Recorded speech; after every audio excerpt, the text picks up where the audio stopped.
अस्सलामुअलैकुम। शुरू करता हूँ अल्लाह के नाम से और हिंदुस्तान के हिंदू भाइयों को आदाब।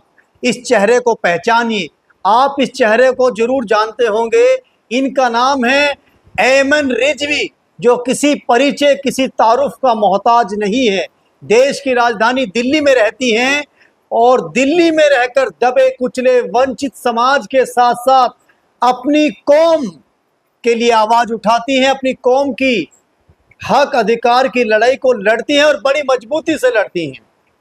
ऐमन रिजवी के बारे में बताना ऐसा है जैसे सूरज और चांद को रोशनी दिखाना, दिया दिखाना।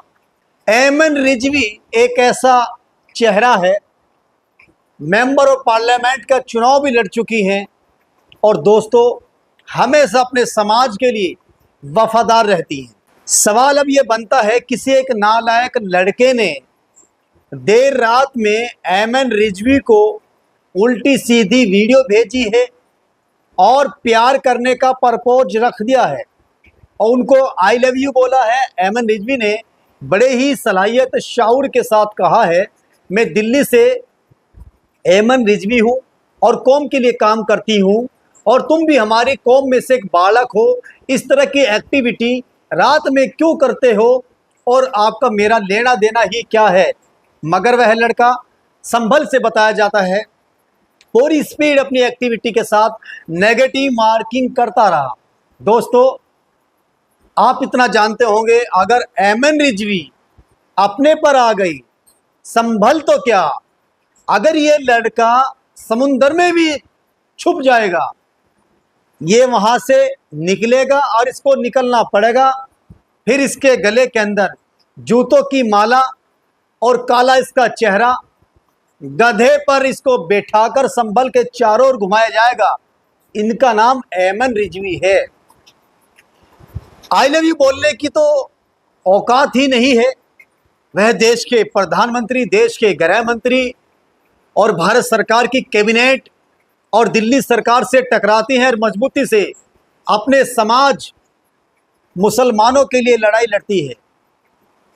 और ऐमन रिजवी भारत में रहने वाले करोड़ों हिंदू मुसलमान का कॉन्फिडेंस, गरूर है और लोग उनको अपनी पाकीजा बहन मानते हैं और उनकी दिल से इज्जत करते हैं।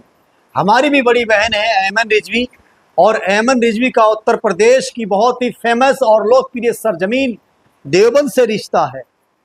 ऐमन रिजवी का जो ननियाल है, ददियाल है, उनके नाना जी हैं, नानी जी हैं, दादाजी हैं, दादी जी हैं, उनका रिश्ता देवबंद से है। इसलिए ऐमन रिजवी हमारी बड़ी बहन है।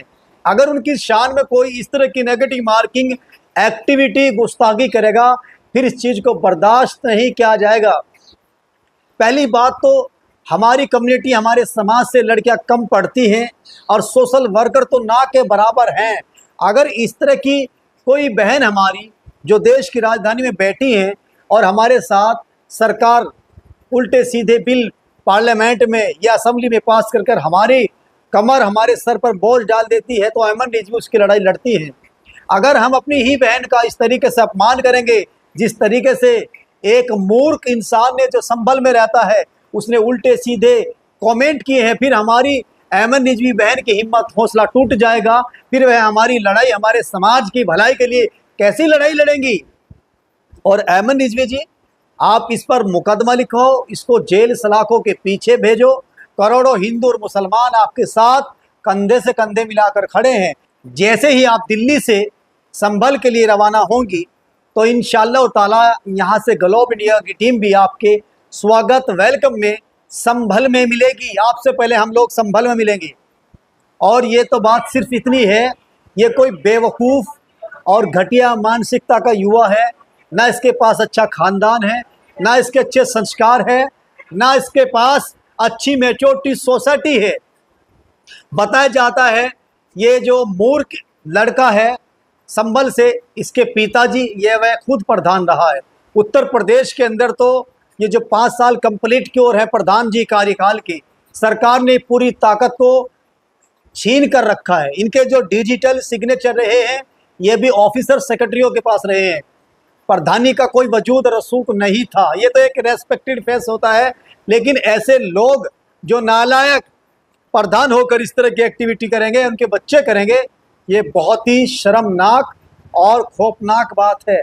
एमएन जी, आप अपने कॉन्फिडेंस को बरकरार बनाए रखें। आपको नीडर होकर ही बोलना है। ये देश आपके साथ है। जय हिंद, जय भारत, खुदा हाफिज। एक बार फिर अस्सलाम वालेकुम।